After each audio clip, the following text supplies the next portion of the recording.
റീലുകളിലൂടെ ആയിരങ്ങളെ തെരുവിലിറക്കി കേന്ദ്രമന്ത്രിയുടെ കസേര തെറിപ്പിച്ച CJP. പക്ഷേ സമരം കഴിഞ്ഞപ്പോൾ അവർ എവിടെ പോയി? ജൻസികളുടെ ഹൃദയമിളക്കി രാഹുൽ ഗാന്ധിയുടെ മാസ് എൻട്രി. ഡൽഹി പോലീസ് സ്റ്റേഷന് മുന്നിൽ കണ്ണിന് കാഴ്ച നഷ്ടപ്പെടാൻ പോകുന്ന ഒരു 19 വയസ്സുകാരനെ ചേർത്ത് പിടിച്ച് രാഹുൽ ഗാന്ധി നടത്തിയ കുത്തിയിരിപ്പ് സമരം. പരിക്കേറ്റ വിദ്യാർത്ഥിക്ക് നീതി കിട്ടണം, പെല്ലറ്റ് തോക്ക് ഉപയോഗിച്ച പോലീസുകാർക്കെതിരെ FIR ഇടണം. ഇതായിരുന്നു രാഹുലിൻ്റെ ആവശ്യം. മണിക്കൂറുകൾ നീണ്ടുനിന്ന സമരത്തിനൊടുവിൽ പോലീസിനെ മുട്ടുകുത്തിച്ച് രാഹുൽ മടങ്ങി. പക്ഷേ ഇവിടെ മറ്റൊരു ചോദ്യം ഉയരുന്നുണ്ട്.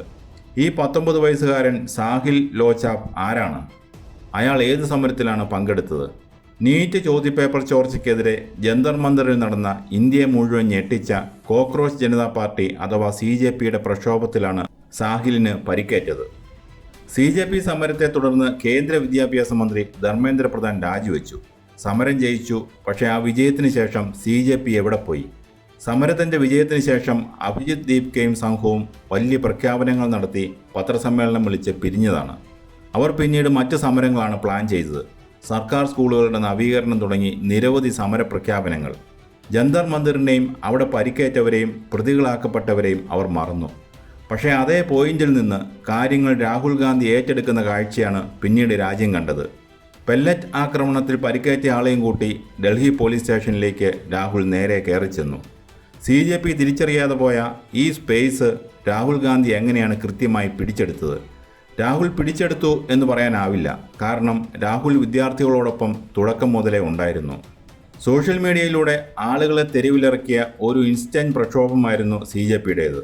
ഒരു ട്രോൾ രാഷ്ട്രീയ പാർട്ടി എന്ന നിലയിലാണ് അഭിജിത് ദീപ്കെ അത് തുടങ്ങിയതെങ്കിലും നീറ്റ് പരീക്ഷാ തട്ടിപ്പിൽ രോഷാകുലരായ ലക്ഷക്കണക്കിന് വിദ്യാർത്ഥികൾ അതിന് പിന്നിൽ അണിനിരന്നു. ദിവസങ്ങളോളം ഡൽഹിയുടെ തെരുവുകൾ നിശ്ചലമായി. സമരം കൊടുമ്പിരി കൊണ്ടു. ഒടുവിൽ കേന്ദ്ര സർക്കാരിന് വഴങ്ങേണ്ടി വന്നു. കേന്ദ്രമന്ത്രിക്ക് കസേര നഷ്ടമായി. സമരം ജയിച്ച് ജന്തർ മന്ദറിലെ പന്തലഴിച്ചതോടെ CJP പ്രഖ്യാപിച്ചു, ഞങ്ങളുടെ അടുത്ത ലക്ഷ്യം ഉടൻ വരും, വലിയ പ്രക്ഷോഭങ്ങൾ വരുന്നു എന്ന്. അഭിജിത് ദീപ്കയുടെ വീട്ടിൽ വെച്ച് മണിക്കൂറുകൾ നീണ്ട യോഗങ്ങൾ നടന്നു. പക്ഷെ പുറത്തേക്കൊന്നും വന്നില്ല. പിന്നെ നമ്മൾ കണ്ടത് കപിൽ സിബലിനെ മുന്നിൽ നിർത്തി നടത്തിയ പത്രസമ്മേളനമാണ്. സമരത്തിൽ പരിക്കേറ്റവർക്കും പ്രതികളാക്കപ്പെട്ടവർക്കുമൊപ്പം തങ്ങൾ ഉണ്ടാവുമെന്ന് നേതാക്കൾ പ്രഖ്യാപനം നടത്തി. അവിടെ തീർന്നു അവരുടെ തുടർ നീക്കങ്ങൾ. എന്തുകൊണ്ട് അവർക്ക് മുന്നോട്ട് പോകാൻ പറ്റിയില്ല? ഇവിടെയാണ് ഒരു സംഘടനയുടെ ചട്ടക്കൂടില്ലായ്മയുടെ അപകടം CJPയെ ബാധിച്ചത്. CJPക്ക് പറ്റിയ പ്രധാനപ്പെട്ട 3 പിഴവുകൾ നോക്കാം. ഒന്ന്, കേന്ദ്രീകൃത സംഘടനാ നേതൃത്വത്തിൻ്റെ അഭാവം. ജന്തർ മന്ദറിലേക്ക് ആളുകൾ ഒഴുകിയെത്തിയത് സോഷ്യൽ മീഡിയയിലൂടെയുള്ള റീലുകൾ കണ്ടാണ്. പക്ഷേ സമരം കഴിഞ്ഞതോടെ ഈ ആയിരക്കണക്കിന് വിദ്യാർത്ഥികൾ സ്വന്തം നാട്ടിലേക്ക് മടങ്ങി. ഇവരെ ഏകോപിപ്പിക്കാനോ ഒരു കേഡർ സിസ്റ്റത്തിലേക്ക് കൊണ്ടുവരാനോ ഉള്ള യാതൊരു സംവിധാനവും CJP എന്ന ഡിജിറ്റൽ മുന്നേറ്റത്തിന് ഉണ്ടായിരുന്നില്ല. 2, ഇടത് സംഘടനകളുടെ സാന്നിധ്യം. CJP ഒരു മുഖമായി നിന്നുവെങ്കിലും ജന്തർ മന്ദറിൽ സത്യത്തിൽ ജീവൻ പണയം വെച്ച് പോരാടിയതിൽ ഏറിയ പങ്കും ഐസ, SFI തുടങ്ങിയ ഇടതുപക്ഷ വിദ്യാർത്ഥി സംഘടനകളുടെ പ്രവർത്തകരായിരുന്നു. സമരം കഴിഞ്ഞ് രാഷ്ട്രീയം സംസാരിക്കേണ്ട ഘട്ടം വന്നപ്പോൾ ഈ ഇടതുപക്ഷ പ്രവർത്തകർ സ്വന്തം സംഘടനകളിലേക്ക് തന്നെ തിരിച്ചെത്തി. അവർ ഒരിക്കലും ഒരു സോഷ്യൽ മീഡിയ ട്രോൾ പാർട്ടിയുടെ കീഴിൽ സ്ഥിരമായി പ്രവർത്തിക്കാൻ തയ്യാറാവില്ലായിരുന്നു. 3, ഇരകൾക്കൊപ്പം നിൽക്കാൻ കഴിയാതെ പോയത്. ഡൽഹി പോലീസ് നടത്തിയ പെല്ലറ്റ് പ്രയോഗത്തിലും ലാത്തിച്ചാർജിലും 100-ലധികം വിദ്യാർത്ഥികൾക്കാണ് പരിക്കേറ്റത്. ഇവർക്ക് വേണ്ടി നിയമ പോരാട്ടം നടത്താനോ റോഡിലിറങ്ങാനോ CJP ലീഡർഷിപ്പിന് സാധിച്ചില്ല. ഒരു പത്രസമ്മേളനം നടത്തി അവർ കാര്യം അവസാനിപ്പിച്ചു.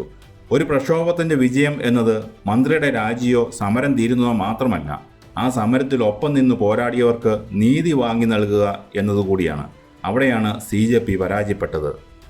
ഈ പൊളിറ്റിക്കൽ വാക്വം കൃത്യമായി മനസ്സിലാക്കിയത് രാഹുൽ ഗാന്ധിയാണ്. CJP നിർത്തിയിടത്ത് നിന്ന് രാഹുൽ തുടങ്ങിയെന്ന് പറയാം. കേസ് രജിസ്റ്റർ ചെയ്യാൻ മടിച്ച ഡൽഹി പോലീസിൻ്റെ മടയിൽ കയറി ചെന്ന് രാഹുൽ കുത്തിയിരുന്നു. പെല്ലറ്റ് പ്രയോഗത്തിൽ കാഴ്ച നഷ്ടപ്പെടാൻ പോകുന്ന 19 വയസ്സുകാരൻ സാഹിലിനെ ചേർത്ത് പിടിച്ച് രാഹുൽ ചോദിച്ചു, ഇന്ത്യയിലെ കുട്ടികൾക്ക് നേരെ വെടിയുതിർക്കാൻ നിങ്ങൾക്ക് ആരാണ് അനുവാദം നൽകിയത്? ഒടുവിൽ പോലീസിന് FIR ഇടേണ്ടി വന്നു. ഇന്നത്തെ ജെൻസി തലമുറയ്ക്ക് സോഷ്യൽ മീഡിയ ഹാഷ്ടാഗുകളേക്കാൾ പ്രധാനം തങ്ങൾക്ക് വേണ്ടി ഗ്രൗണ്ടിലിറങ്ങി റിസ്ക് എടുക്കുന്ന നേതാക്കളെയാണ്. പരിക്കേറ്റ വിദ്യാർത്ഥിക്കൊപ്പം പോലീസ് സ്റ്റേഷൻ്റെ തറയിലിരുന്നതോടെ രാഹുൽ ഗാന്ധി ആ സന്ദേശമാണ് നൽകിയത്. ഞാൻ നിങ്ങൾക്കൊപ്പം ഉണ്ട് എന്ന കൃത്യമായ രാഷ്ട്രീയ സന്ദേശം. ജൻസി യുവാക്കളുടെ ഇടയിൽ CJP നിർമ്മിച്ചെടുത്ത ആ വലിയ തരംഗം ഒറ്റ രാത്രി കൊണ്ട് രാഹുൽ ഗാന്ധി സ്വന്തം അക്കൗണ്ടിലേക്ക് മാറ്റി എഴുതി. വിദ്യാർത്ഥികളുമായി നേരിട്ട് സംവദിക്കുന്ന ചത്രോങ്കി ഗൂഞ്ച് പോലുള്ള പരിപാടികളിലൂടെ രാഹുൽ ഇവിടേക്കുള്ള വഴി നേരത്തെ തന്നെ വെട്ടിവെച്ചിരുന്നു. CJP എന്താണ് ചെയ്യേണ്ടിയിരുന്നത്? സമരം കഴിഞ്ഞ ഉടൻ തന്നെ അവർ പ്രാദേശിക തലത്തിൽ ചെറിയ ലീഡർഷിപ്പ് കമ്മിറ്റികൾ ഉണ്ടാക്കേണ്ടിയിരുന്നു. കേസിലകപ്പെട്ട ഓരോ വിദ്യാർത്ഥിക്കും ലീഗൽ സഹായം നൽകാൻ ഒരു വോളണ്ടിയർ വിങ് രൂപീകരിക്കേണ്ടിയിരുന്നു. അങ്ങനെ ചെയ്തിരുന്നെങ്കിൽ ഇന്ത്യയിലെ ആദ്യത്തെ പൂർണ്ണമായ ജെൻസി പൊളിറ്റിക്കൽ പാർട്ടിയായി മാറാൻ CJPക്ക് സാധിക്കുമായിരുന്നു. പക്ഷേ തെരുവ് രാഷ്ട്രീയത്തിന് വേണ്ടത് ലൈക്കുകളും ഷെയറുകളുമല്ല, കൃത്യമായ സംഘടനാ അടിത്തറയാണ് എന്ന യാഥാർത്ഥ്യത്തിന് മുന്നിൽ CJP തോറ്റുപോയി. ഒരു ഘട്ടം കഴിഞ്ഞപ്പോൾ അവർക്ക് അടുത്ത പ്ലാൻ എന്താണെന്നതിനെക്കുറിച്ച് വ്യക്തതയില്ലാതെയായി.